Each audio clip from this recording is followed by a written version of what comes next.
গণঅভ্যুত্থান পরবর্তী দেশজুড়ে বিরাজ করছে অরাজক পরিস্থিতি। বিশেষ করে প্রতিদিনই রাজধানীর বিভিন্ন এলাকায় সংগঠিত হচ্ছে নানান অপরাধ। এরই মধ্যে আসন্ন ঈদের ছুটিতে ফাঁকা ঢাকার নিরাপত্তা নিয়ে দেখা দিয়েছে শঙ্কা। আতঙ্কে নগরবাসী, নিরাপত্তা ব্যবস্থা আরও জোরদারের পরামর্শ বিশ্লেষকদের। কাজী ফয়সালের রিপোর্টে বিস্তারিত।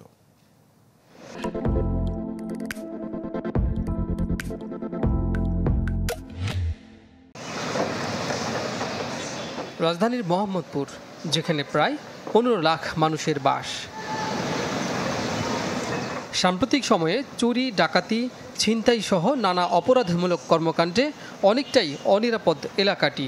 তাই আসছে ঈদের ছুটিতে যারা গ্রামে যাবেন, বাসাবাড়ির নিরাপত্তা নিয়ে দুশ্চিন্তায় তারা। এলাকাবাসীর অভিযোগ, যৌথ বাহিনীর অভিযান সত্ত্বেও এখনও বেপরোয়া অপরাধীরা।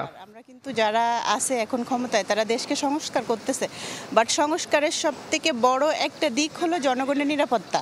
আমি মনে করি সেটা লঙ্ঘিত হচ্ছে এবং প্রতি মুহূর্ত কিন্তু আমরা আতঙ্কে থাকতেছি। আমি শঙ্কিত, এখানে পরবর্তী কী হয় না আমি তো কিছু বুঝতেছি না। আমি কিভাবে নিরাপত্তা দেবো এটা আমি খুব চ্যালেঞ্জের মধ্যে আছি। দিনের চেয়ে যেন বেশি অনিরাপদ রাতের রাজধানী। ঈদের ছুটিতে 1 কোটির বেশি মানুষ ঢাকা ছাড়লে শহর হয়ে উঠবে শুনশান। তাই জানমাল রক্ষায় নিরাপত্তা জোরদারের দাবি সাধারণ মানুষের। এভাবে যদি ছিনতাই হয়, তাহলে কিভাবে আমরা রাস্তাঘাটে হাঁটবো, চলবো বলেন তো? ঈদের সময় তো আরো বেশি করবো না। যেখানে পুলিশ থাকা অবস্থায় আমাদের চিন্তায় হচ্ছে, এখানে পুলিশ যাইলে কি আমাদের কি উপায় হবে আপনারা বুঝেন না।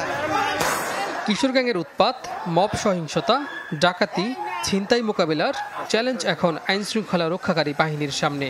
আপনারা যখন বাড়ি যাবেন, তখন আপনার বাড়ি, ফ্ল্যাট, দোকান, ব্যবসা প্রতিষ্ঠান এটির একটি নিরাপত্তা ব্যবস্থা নিজ দায়িত্বে করে যাবেন। আমরা আপনাদের সাথে আছি। তারপরেও পুলিশের স্বল্পতা আছে। যে শহরে দিন দুপুরে হামেশাই ঘটছে চুরি, ছিনতাই আর ডাকাতির ঘটনা, সে শহরে ঈদের ছুটিতে নিজ বাসার নিরাপত্তা নিজেকেই নিশ্চিতের কথা বলছে পুলিশ। এতে আরও শঙ্কা বেড়েছে জনমনে।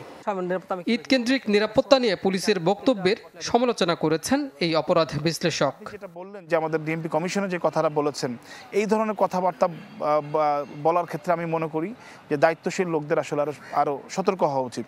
কারণ এই ধরনের কথাবার্তা যারা জনগণ এমনিতে আতঙ্কে রয়েছেন, তাদের আতঙ্কটাকে আরও প্রলম্বিত করে এবং যারা বিভিন্ন ক্রিমিনাল মাইন্ডে রয়েছেন তাদেরকে উৎসাহ দেয়।